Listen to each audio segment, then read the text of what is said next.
Hey, so how's everybody doing? It's Alberto Camarena.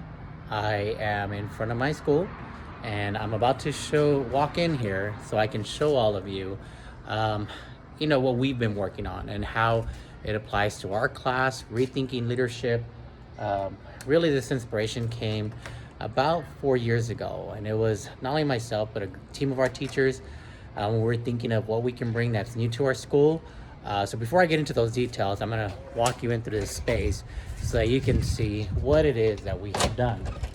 So what you're gonna see here, this is called our Innovation Lab here at Myers Elementary in the city of Rialto Unified School District. What you have here are 3 animatronic machines. These are called Sparkies. I will turn one of these on so you can see what they do. So give me 1 second. I'm gonna go ahead and turn these on while you take a tour of the remainder of the lab. So once again, these are called our Sparky machines.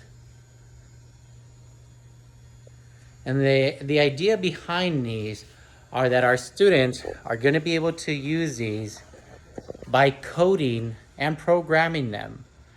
So these are artificial animatronics. Kind of see what they're gonna do real quick. Hi, I'm Sparky, the specialized programmable animatronics and robotics kit for education. With me, students can demonstrate their learning by creating an animatronic show. As a team, students... So the idea behind these are that our students are going to be able to program them using coding software to tell a story. So to deliver a narrative, deliver a story, whether they're studying let's say Harriet Tubman, they're studying Cesar Chavez, they're studying historical figures.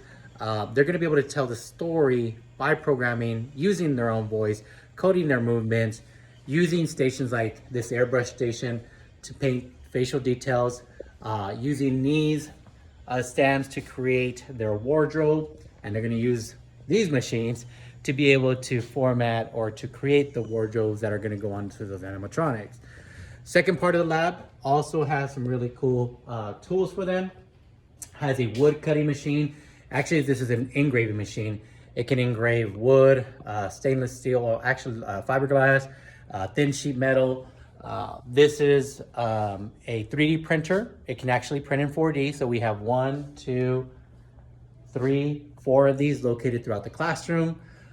We have this big 90-inch TV, which our teachers can deliver instruction through, and then a CNC machine, which they can fabricate and cut steel with. So this is something that's going to be really awesome and game-changing. Now, it's not just going to be limited to them creating and working on these robots. We're actually going to be doing humanitarian projects with it.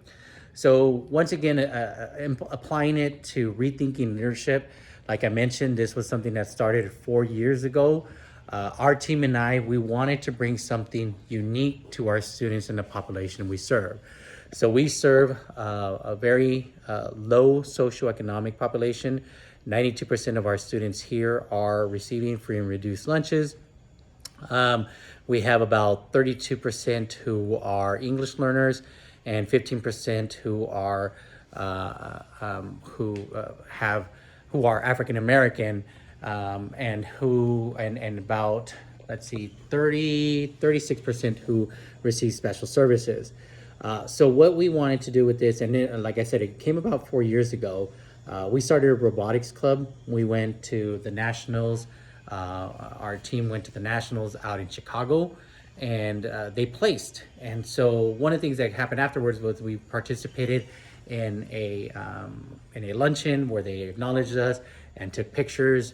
While we were taking pictures, a group of our students was, just kind of throwing up the peace sign, the deuces sign, right? And a teacher from another district came up and said, well, why is he doing that? We don't allow gang signs here. Another teacher followed up by saying, oh, this must be a very affluent community. Why are they throwing up gang signs? So you must be a private school, you must be a charter school. And we kind of looked at each other like, wow, they are stereotyping already. And that kind of sparked that creativity, and not only myself, but the teachers that went. And we decided, well, why not break those stereotypes? Why not bring something different to our students that can allow them to compete with such schools that are charter schools, that are academies, that are more affluent areas. We have to change the culture and the dynamics of what we do here. And so hence, this is why we built this. This was the brainchild of that thinking process, and it wasn't just me.